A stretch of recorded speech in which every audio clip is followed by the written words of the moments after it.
Sa Mobile Bible School, tayo'y nagtitipon online. Sa tahanan man o saan ka man.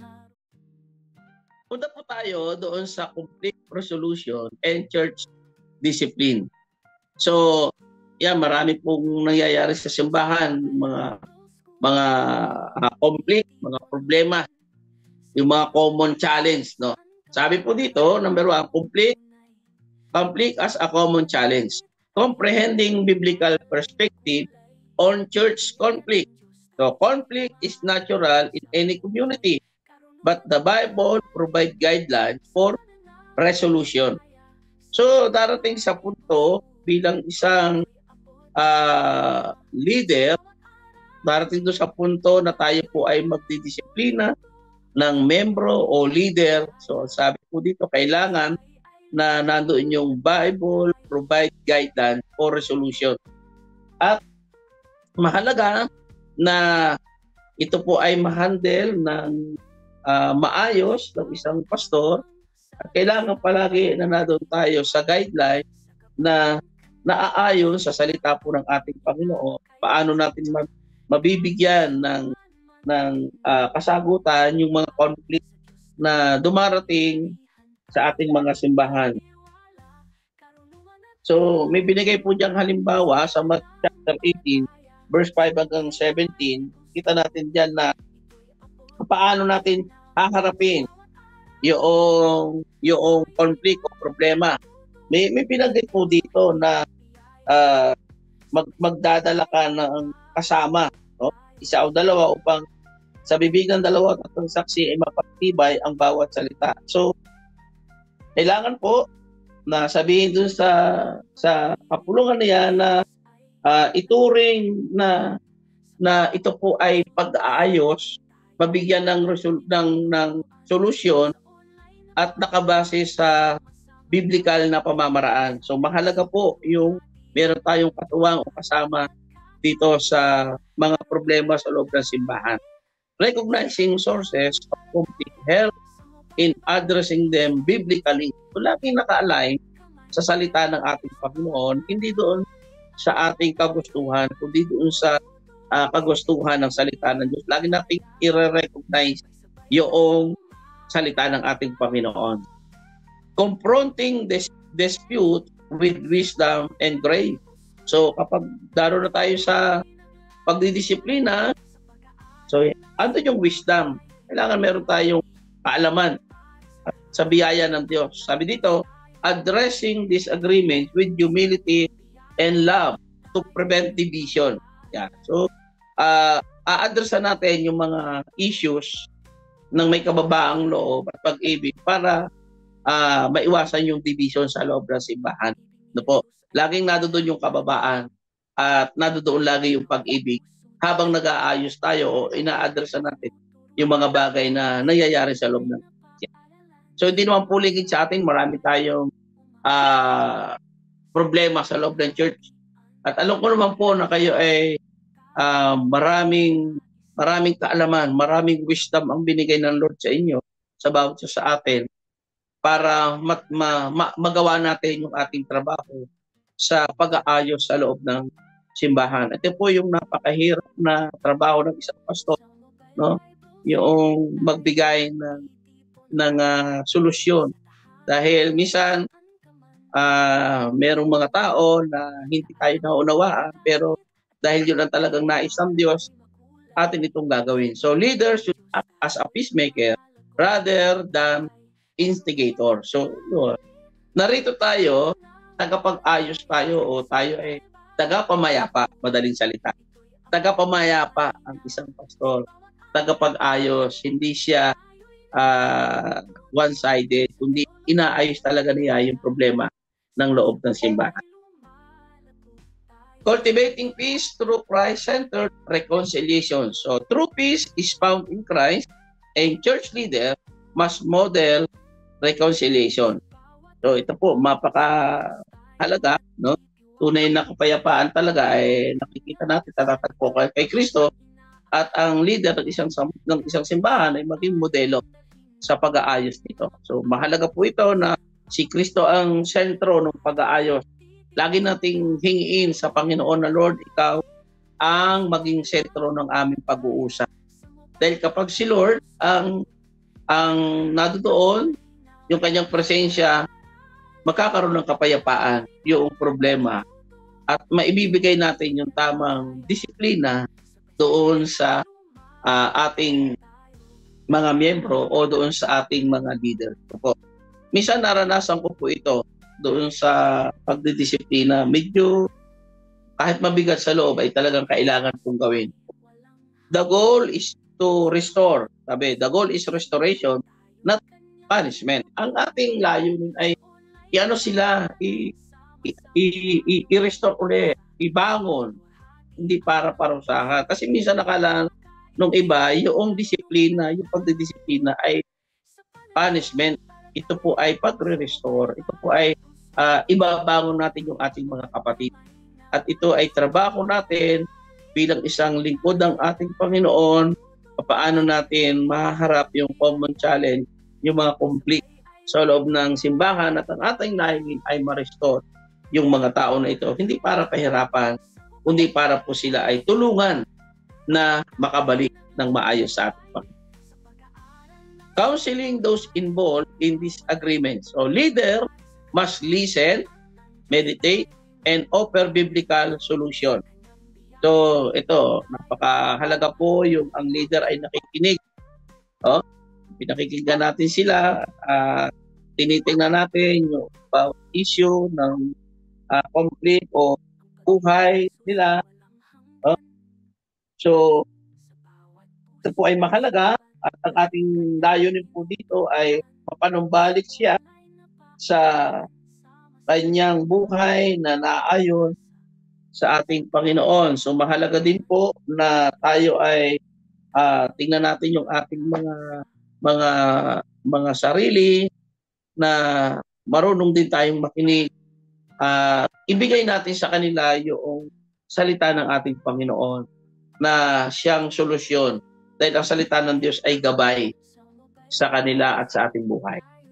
A pastoral heart seek restoration over condemnation. So ito yung puso ng pastor. So, i-restore natin yung ating kapatid, hindi para sila ay i-condemn. Ikaw ganyan ka kasi. Ikaw ganyan ka. Ganito ka. Kundi narin tayo para ibangon. Tulungan silang i-counsel, tulungan silang payuhan, tulungan sila na ilapit muli sa ating Panginoon, not to condemn but to restore yung kanilang mga buhay. So ang trabaho ng isang pastor, yung puso niya ay nakatuon doon sa maibalik yung kanyang nasasakupan o yung kanyang membro, yung kanyang leader, na makita niya yung pagbabago at pagre-restore ng Panginoon sa kanya. Maaring ito po nararanasan na po natin ito, mga kapatid, no? Yung tayo po ay nasa punto na talagang magbibigay ng hatol. Sabihin hatol, kung payo o nararapat para sa kanila. Pero dapat ito ay lumabas na pagtataas sa kanila o pagre-restore sa kanila, hindi nila makita na ikinokondem, kundi itinatama lang ng Panginoon yung bawat pagkakamali. Amen? Clarifying the rule of church discipline and restoration. So kailangan maunawaan natin ano ba ang rule ng simbahan sa pagdisiplina sa ganitong usapin. So tingnan natin itong conflict as a call to correction. Yan. Discipline is for correction and restoration, not for condemnation. So binanggit naman po ito, ano po, na yung pagdidisiplina sa kanila ay pagtatama, pagbabangon, hindi para i-condemn. Minsan naalala ko po ito, nung ako po ay merong manggagawa na tumutugtog sa church. At ako'y blessed na blessed sa buhay niya kasi yung puso niya, talagang binigay niya yung kanyang buhay na maglingkod sa Panginoon. Sa pagitan ng pagtugtog, mahusay. Pero nakita ko, kapag natatapos kaming magtugtog sa worship, doon pala sa likod, pag ako'y nagpipreach, may nakapagsabi na, Pastor, si yung pong ating gitarista naninigarilyo. So, doon po sa puntong yon ay sabi ko, may panahon para kausapin natin siya. Kasi kailangan yung mga tumatayo sa harap na yan ay nakita talaga yung kabanalan ng ating Panginoon. Kasi sila ay daluyan ng presensya ng ating Panginoon. Dapat wala sila doon. So, kinausap ko yung tao, sabi ko, Brad, pwede po kayo makausap kasi po, meron lang po kaming napansin o ako na ganito po. Hindi ko sinabing may nagsabi, kundi sinabi ko na lang na meron po kasing dapat na itama po natin na kasi ganito po yung nakikita po sa inyo. So, nung ating siyang itinama, binigyan natin ng disciplinary action, hindi muna po kayo tatayo ng isang buwan para buto, kayo muna po ay makikinig kung a-attend. And sinabi po natin na yung pag-correct natin sa kanya ay para lang siyang mai-restore ng ating Panginoon, hindi para i-condemn yung kanyang ginagawa. Purihin ng Diyos at siya naman po ay na-correct yun hanggang sa nawala na yung kanyang paninigarilyo. Medyo sa purbero kasi mahirap pumasok paano natin ito sasabihin. Pero kapag natin yung wisdom ng Panginoon, yung love, masasabi natin. Church discipline must be carried out with love and wisdom. So ito, mahalaga yung pag-ibig, yung kaalaman ay naroroon kapag tayo po ay magdidisiplina. Amen? Choosing forgiveness and restoration over division. So, kailangan pa rin yung pagpapatawad ay naroroon yung pagre-restore kaysa doon sa pagkakawat-awat. Forgiveness is essential in the body of Christ. So, mahalaga po yan. Yung patawarin ang mga nagkakamali at iangat na muli. Unity is strengthened the church testimony to the world. So, makita natin na ito po ay napapalakas natin yung pagkakaisa ng simbahan. Makikita natin yung magandang patotoo dito sa mundong ito. Amen? Complete as a catalyst for growth. So, creating an atmosphere of accountability. So, tingnan po natin yung sinasabing a culture of openness and accountability foster a healthier church environment. So, ito nga po yung sinasabi natin na ang ating technology kasi ngayon ay medyo nagiging moderno na at kailangang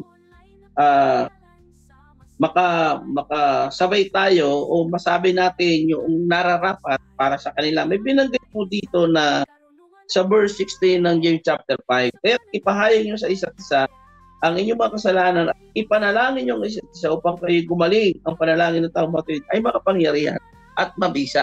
So, dito, kailangan makita natin yung openness natin kasi yung accountability ng isang leader ay mahalaga. At ang masabi natin sa kanila yung tunay na layunin natin na hindi sila i-condemn, kundi makita nating ma-restore yung mga kasalanan at maipanalangin sila na maging bunga nito ay maging maayos sa kanyang buhay. So, mahalaga yung ating paglikha ng isang maayos na atmosphere sa loob ng church na mayroong pananagutan. So, ang church, ang environment sa church dapat nakita na maging malusog at ang trabaho natin ay to pray, ipanalangin ang bawat isa. Hindi para ipagkalat o i-condemn, kundi ipanalangin ang bawat isa. Communicating openly to prevent future issue. So ito po, mahalaga na iparating sa kanila ito ng malaya para maiwasan natin yung mga darating na issue ay ma-prevent na natin to. So mahalaga yung transparency in leadership, prevent misunderstanding and gossip. So importante ito yung tayo ay transparent as a leader at maiiwasan yung hindi pagkakaunawaan o yung gossiping na tinatawag sa loob ng church. Kapag na-communicate natin sa kanila ng open sa bawat nasasakupan natin, sa iglesia para maiwasan na po yung mga darating na issue sa loob ng church. Committing to unity through biblical love. So, unity is a key. It's a key mark of mature church. So, yung pagkakaisa ng simbahan o ng mga membro ng bawat isa ay susi para yung simbahan ay mag-mature. So, itong conflict ay nangyayari sa loob ng church. Kaya mahalaga po na ito ay naiaayos na ang ating layunin ay magkaisa ng naaayon sa biblical na pag-ibig ng ating Panginoon.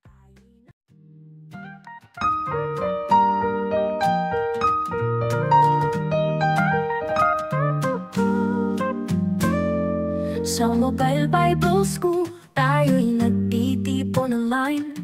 Sa tahanan man o saan ka man, naroroong tunay kaalamang makalangit.